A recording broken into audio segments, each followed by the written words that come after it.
Good morning, everyone, and thank you for joining this webinar. My name is Zaruhi Aslanyan. I am a senior security architect at Alexandra Institute, where I focus on risk management, AI security, and data privacy. Today, I will introduce the risk assessment process. First, we will look into why risk assessment is increasingly important, and then we will learn how to execute it in practice. If you have any question during the presentation, please type them in the QA box, and I will address them during the QA session in the end. Let us start looking into why risk assessment is increasingly important. Recent years have seen several high-profile cyber attacks that have caused significant damage. For instance, in February 2024, a major US healthcare IT provider, Change Healthcare, fell victim to a ransomware attack. The attacker disrupted operation and stole up to 6 terabytes of data, including personal information, payment details, insurance records, and other sensitive information. Now, this is an example of a malicious attack, but we have all seen also another disruptive case where the root cause was not an attack, but rather an unintended system failure, a CrowdStrike failure that, amongst other things, grounded thousands of airplanes in last summer. Now, let's take a step back. We have all seen slides like this many times, but do they really apply to us? Yes, in August 2023, Copenhagen-based cloud host Cloud Nordic experienced a ransomware attack, where criminal hackers shut down all systems, including backup nodes.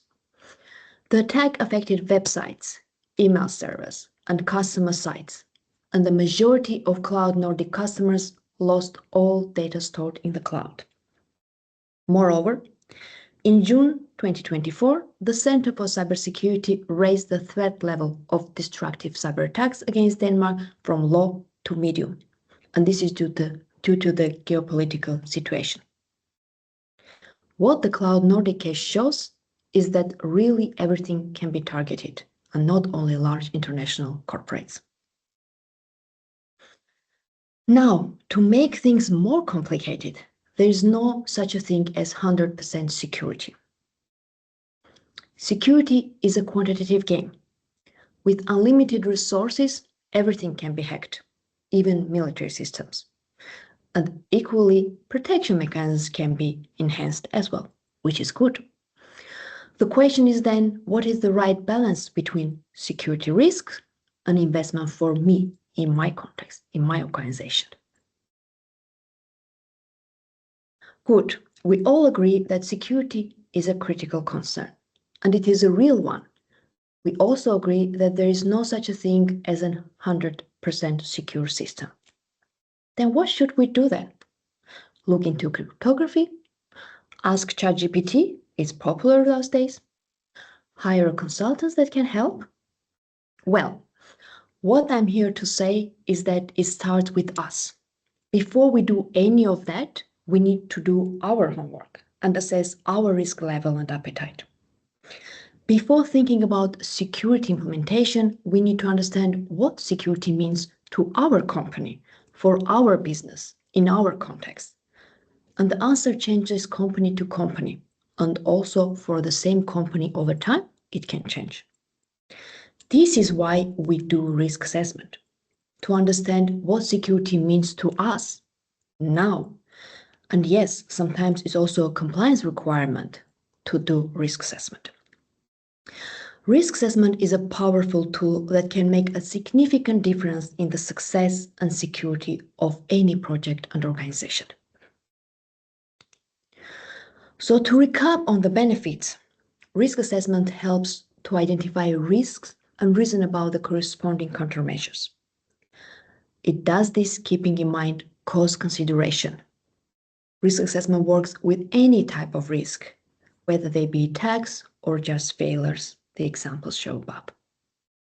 It is a great aid in a compliance or standardization journey and mandatory in some industries.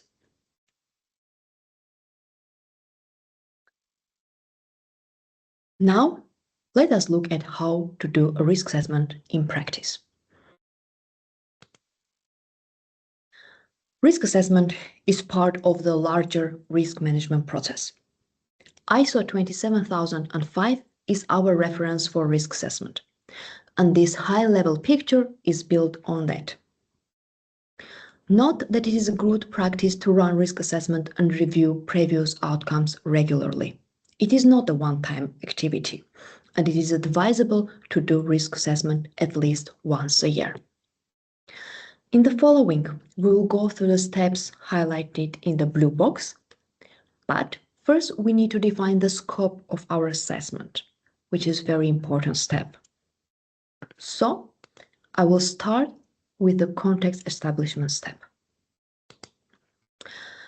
Before starting the risk assessment process, we need to scope it. We need to define which products, which service must be covered by the assessment. We need to identify how the scope reflects on the business objectives, which are important parts. We need to find out which stakeholders should be included in this assessment, both internal and external. And we need to also discuss which stakeholders should be involved in which step, because they might not all stakeholders be covered in each step of the risk assessment. Another important part to discuss is the risk level, our risk appetite in the organization. What are we willing to accept? What are we not willing to accept? So all the discussion will make a ground for our risk assessment. Now, scoping the assessment, we move on to our first step of the risk assessment process, risk identification. Risk identification steps include the substeps system modeling, asset identification, and threat identification. Let's start with the first system modeling step. Having identified the system that we want to assess, we start identifying the elements that form this system. We discuss the connection, how these elements interact between each other. We basically draw the system diagram. We look into the data, how data flows between the components, where the data stores. If we have any previous system architecture or any other diagrams, it is a good idea to take it with us. However, we advise that you draw the simple system diagram from scratch, and this will allow to make a common language, common understanding in a group. System modeling step is usually advisable to carry as a workshop, including both technical and business profiles. And this will help to make the common language within the group and get insights from both profiles. Now, after drawing the system architecture, we start discussing the trust boundaries. We identify where the trust relationship between the components exists, and we mark it in the diagram. Let us look into the example. Today, I will use an IoT door lock system example to go through the step. So, what is it? There's a door that is controlled by an IoT device that can lock or unlock the door. A lot of things will be omitted in the example to keep it simple and just pointed the main steps for the main points for each step. So, looking into the system modeling, we identify the components. The main components of the systems are IoT door lock, which is allowing to lock and open the door via the cloud solution. We have a IoT gateway, which is a physical device that acts as a hub, connecting the door lock to the cloud to enable seamless communication. We have a cloud servers, which is infrastructure we deploy and manage on cloud hosting to process, store, and handle the data. Then we have the IoT application, which is used by the end user to control and monitor the system. We have end user, who is interacting with the system through the mobile app or physical device. And we have a business system external system that integrates with the IoT platform for monitoring, analyzing, or operating needs. So we identify the components, interaction with the components, and we draw our system architecture. We discuss the trust boundaries. In this case, we have a trust boundary covering IoT door lock and IoT gateway, as they are part of the same local network. We assume that the gateway is integral part of the system.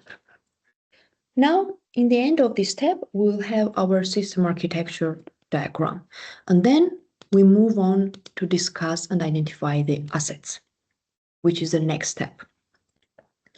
An asset is anything that has value to the organization and which therefore requires a protection. We brainstorm about the asset and including again both business and technical profiles in the workshop. Hence, people with business understanding describes what data it is that the customers and other stakeholders want, what it will be used for, and what is needed to create it. At the same time, technical backgrounds look at what is it in the system. This concerns what is stored in database, in file system, data retrieved from external partners, and other stuff. We might end up with a two list, then we merge it into a single list. We keep a list abstract. We always can come back to this tab if at some point later we see that we missed to identify one of the important assets, we can come back and update the list as we go. When we work with risk management in general, asset can cover many things, from building, facilities, to employments and knowledge. When we work with risk management within cybersecurity, it is useful to think in asset as data. And this is primarily because the method we will substantially describe for assessing the consequence of an incident is best suited for data and doesn't work so well with physical things. So what this means that if we consider if we have a laptop or server which are important for us, that is not asset, but the data on server and laptop, that is asset. Let's look into our example. So taking the system architecture as a base, we start identifying the important assets. For example, lock or unlock commands, which is machine instruction for a door to lock or unlock.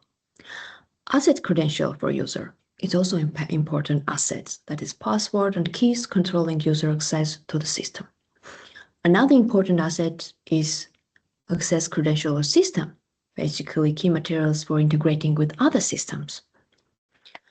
User data, which is including the user access control list, for example, or information on user, is important asset that we need to protect. So in the end of this list, we have, in the end of this step, we have a list of assets. And again, remember that we can always come back and update it if needed. Having the list of the asset, we move into the next step and analyze the assets and establish the potential impact of an incident on assets. For each asset, we assess the impact of having confidentiality, integrity, or availability compromise. Confidentiality means that data is kept confidential from unauthorized individuals. Integrity means that data can only be modified by authorized individuals. And availability means that data is available when needed. By considering all three elements of the CI trial, CI model, we can address the potential impact of a cyber attack. The outcome of this step will be used later on when we analyze threats. Let's look again our example. We take one of the assets that we identify, lock, unlock commands. That is a command that causes the lock to lock or unlock, and it's sent from the cloud solution via IoT gateway to the lock. We establish the potential impact of the incident on these assets. So for confidentiality, this means that data can be used to conclude when a person is at home or left the building. And that is important because if attackers want to enter the building, this information can give the right time slot. We score it as well as high. The scoring is up to 4 being very high. For integrity, if data can be manipulated, the function of the log can be affected. And that is critical, that is important. So the score is also, that's why, very high. And availability, if the commands can be blocked, the log will not work. And as a provider of these Tor logs, we of course don't want such a thing. So that's why this again scored as a high.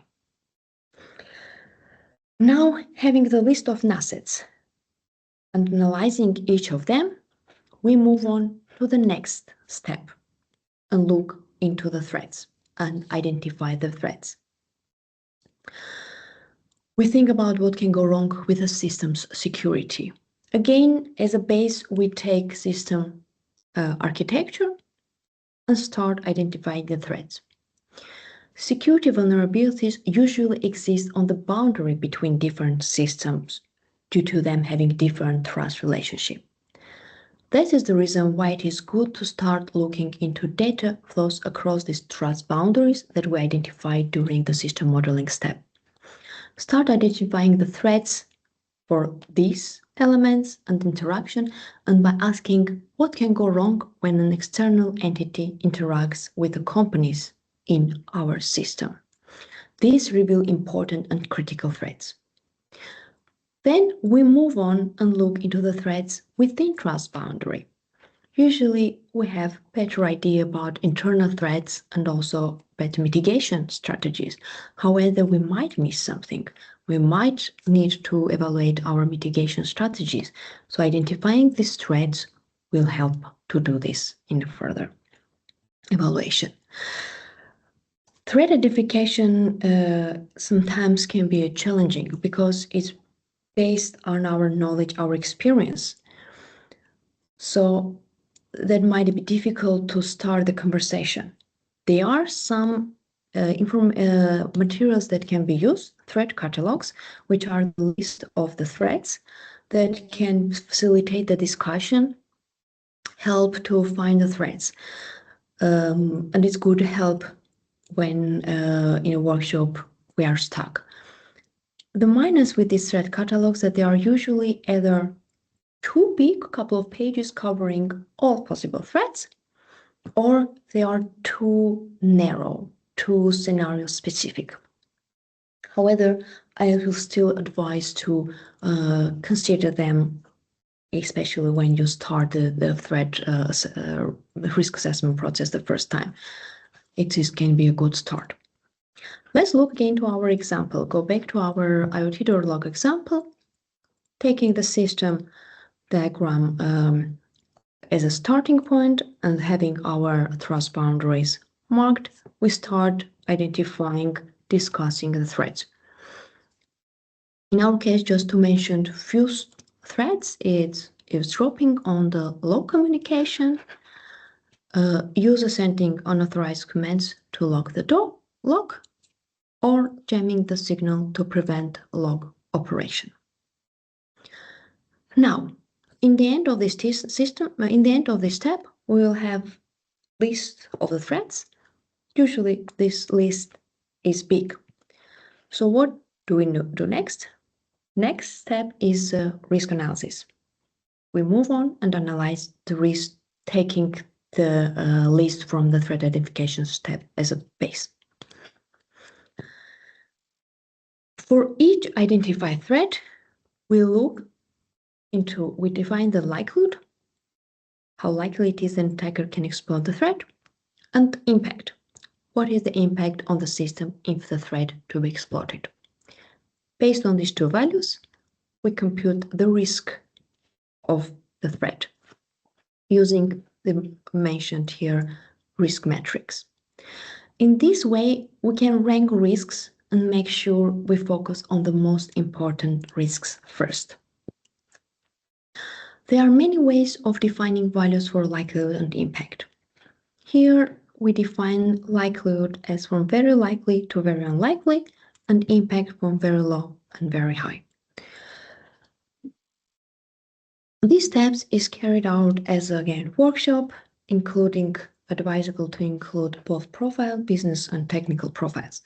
And it is interesting how in the organization we split the roles for estimating these values. Typically, business roles estimate the impact, while technical defines the likelihood. And this is why it is critical to run risk assessment as a workshop where all perspectives are factors in, having both profiles inside. Let's look again into our example. We identify the list of threats. Now for each threat, we identify likelihood and impact, and then using the risk matrix, we calculate the risk score. Let's take the first threat, eavesdropping on the log's communication. The likelihood of this threat happening is not so high, so we mark it likely, but not very likely. And then we move on to the impact. Even if it is likely that this threat will happen, the impact, however, is not very low. So we give low. Here, when we discuss the likelihood and impact, we go back and take our asset analysis outcome, because that will help us also to discuss and identify impacts on the each threat. Then having the two values, we look into the risk matrix, we look into the likely for the likelihood and very low for the impact, and then we have a 3 as a risk score. Now we move on to the next one, user sending unauthorized commands to the log. That is unlikely that it will happen. Usually users need to get authorization before sending the log. However, if that will happen, the impact will be high.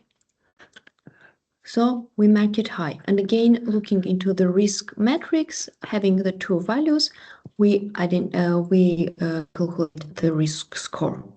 And so on, we go with this process, looking into each identified threats to calculate likelihood and impact and identify the risk scores. This will allow us to rank the threats. Here that we can see we already have some ranking. From the last one having the highest risk score, so that will come on top of our list. And then the first one being the lowest with the risk score, then it will go in the end. In the end of this step, we will have our list of threats with the identified risk scores. And we move to our last step in risk assessment, risk evaluation. I will also extend it and touch quickly to the risk treatment as well to give the full picture. So having the prioritized risk, we move on to the risk evaluation steps and we discuss what needs to be improved.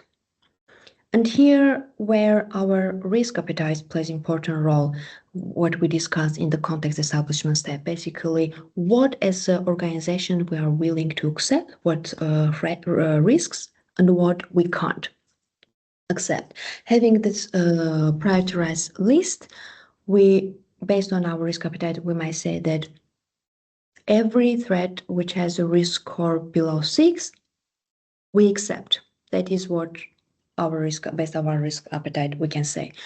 The rest we need to look and see how are we approaching it. And this is the risk treatment part. The remaining top threats, we go one by one and discuss how we need to address it.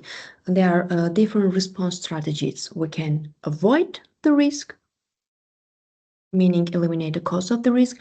We can mitigate it, so find the countermeasures that will reduce probability or impact of the risk. We can accept the risk as well, or we can transfer the risk, having third party take any responsibility for the risk.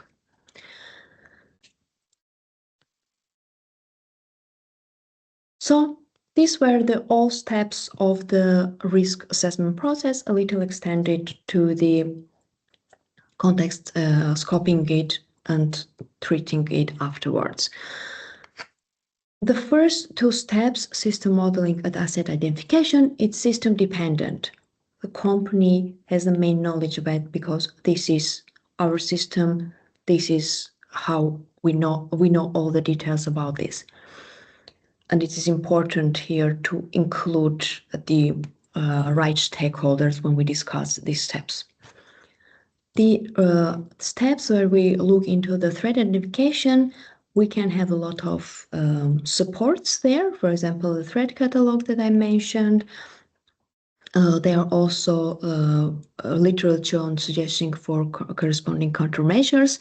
Again, our input is very important from the company's perspective, our previous experience and knowledge, but this part also can be enriched with additional information that we can find.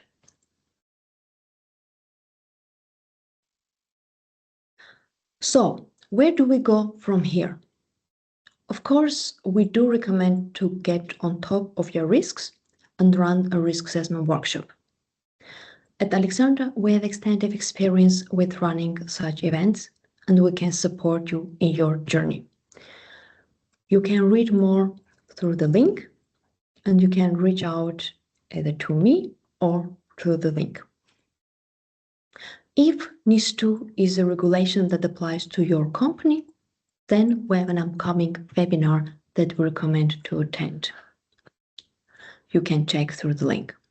Moreover, we have other resources around security by design that you can browse and discuss with us if you are interested.